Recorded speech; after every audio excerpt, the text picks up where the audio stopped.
Hello, Dr. Lisa Medhus here. Story time, my life after death. I am Dr. Lisa Medhus with Channeling Eric and with Atlantis Scalar. So we are going to continue with the chapter called My Therapy. I'll back up one paragraph to remind you. After Kali, that's Eric's therapist, explained to me how choice works, she went on to tell me what my soul had been searching for during my time on Earth and why that mattered. Eric, your soul wanted to learn about relationships, she said. Relationships are the richest and most important things souls can experience on Earth. So true. And going through everything you did with the people you went through it with helped you understand human life more, which will be invaluable for you here. Man, was she right about that. We also talked about why I'd picked certain people to be a part of that lesson. I'd chosen my parents, the parents I had, because they would help me understand my lessons better and provide me with a safe and loving environment to do so. I could have chosen parents who were assholes, but that wouldn't have helped me personally understand human relationships as well. It would have discouraged me from forming connections, not only with other people, but also with myself. That wouldn't have helped me understand love. I also chose to come into a bigger family because that presented me with more varied relationships to learn from. In that same conversation, I also started to understand the separate roles I played with my father, my mother, and my siblings when I was alive, the lessons that they learned through me, I guess. For example, with my mom, my death was supposed to help her accept the fact that she couldn't heal me. Life with me as her son was hard for her because all my issues were dumped into her lap. What made things worse was that in spite of her being a doctor, she couldn't heal her most important patient, me. My death was a hard lesson in grief and separation, but it also set her on her own spiritual path of healing and acceptance. Kali talked about how my mom's healing and spiritual growth would help me find my own feet in the afterlife. I didn't know what Kali was talking about at the time, but she said that together my mom and I both would become the best versions of ourselves. That's what we signed up for. Of course, what Kali meant was the fact that my mom and I would start communicating with each other through spirit translators and go on to do awesome shit like help heal the rest of our family, aid lots of other people with their journeys from skepticism to belief, and from grief to joy, and even write this book.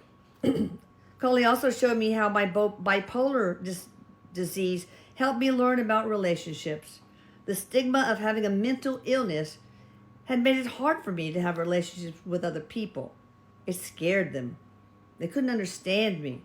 They didn't want to, and that pushed them away, so it was hard for me to make friends. This helped me understand why people react the way they do. During therapy with Kali, I felt their fear, and through that I developed compassion for them. Kali showed me how being mentally ill also created a wall between me and other people because I was holed up in my own little cage trying to deal with my feelings. Being alone in that cage made my family try to find the key that would set me free, even though ultimately that was not in their hands, and that was okay. Their efforts showed me how important and healing some relationships can be, and that you can't go through life carrying your burdens on your own. Another thing I learned from Kali was that I wasn't supposed to connect to anything strongly on Earth. That's another reason why my soul chose for my body to have bipolar disease. It helped me maintain the distance I needed to detach myself. One foot in one world, one in the other. She told me I had chosen that kind of existence so that I would have the courage and strength to leave early. We talked a lot about why I had died so young. When you take your own life, it's often viewed as one of two things, cowardice or negligence. Either you're a coward for not trying harder or whatever, or the people around you weren't with it enough to notice the signs and stop you from going through with it. I guess that both these things could be true to us in certain circumstances. No judgment.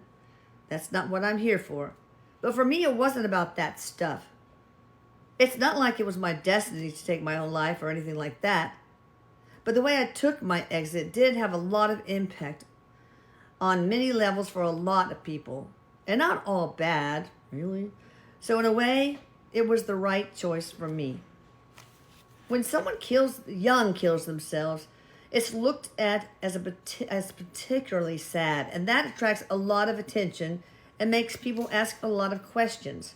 My death made people, including my family, ask things like, why couldn't he have been healed? Why couldn't he have gotten older and wiser?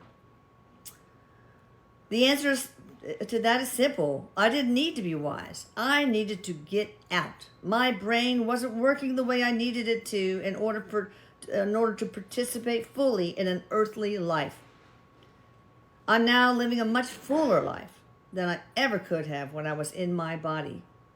Again, this isn't to say that people shouldn't fight to live with everything that they've got. They totally should, and man, I did. I'm just saying that I'm okay with how things turned out for me personally. Carly also told me that my early death was supposed to have a big impact on my family by showing them the true value of relationships and love.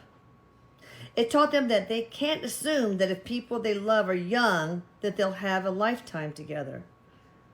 Now they know that everyone needs to nurture their relationships with those they love because you never know how long they're going to be around. My death was loud. It was like a scream, and that made it even more painful for my family than it would have been otherwise. It made me realize how much I could hurt other people, and it made me want to do the opposite of that, which is, I hope, what I'm doing now. Hang on, did I skip something? Okay.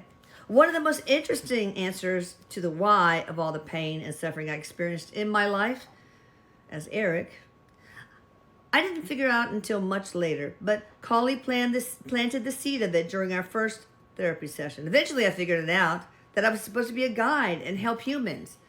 And the compassion, empathy, and listening skills I gained during my life was important for me to become a better one. When I crossed over, I didn't really find out that was going to be my job here right away. No one tells you when you cross over what your job will be. Carly didn't tell me out and out that it'd be a guide, but like I said, she gave me clues. At one point, she said, "You are such a blessing because the experiences you've had can be a guiding light for others." That was the biggest seed that would help me put two and two together down the road. Every answer to my many whys came down to the spiritual contract my soul had picked for myself. And that was to learn from my own relationships and experiences and then use those experiences to come here and become a better spirit in the afterlife. The end. Check out channelingerik.com and atlantiscalar.com and also the YouTubes for both of those. Bye-bye.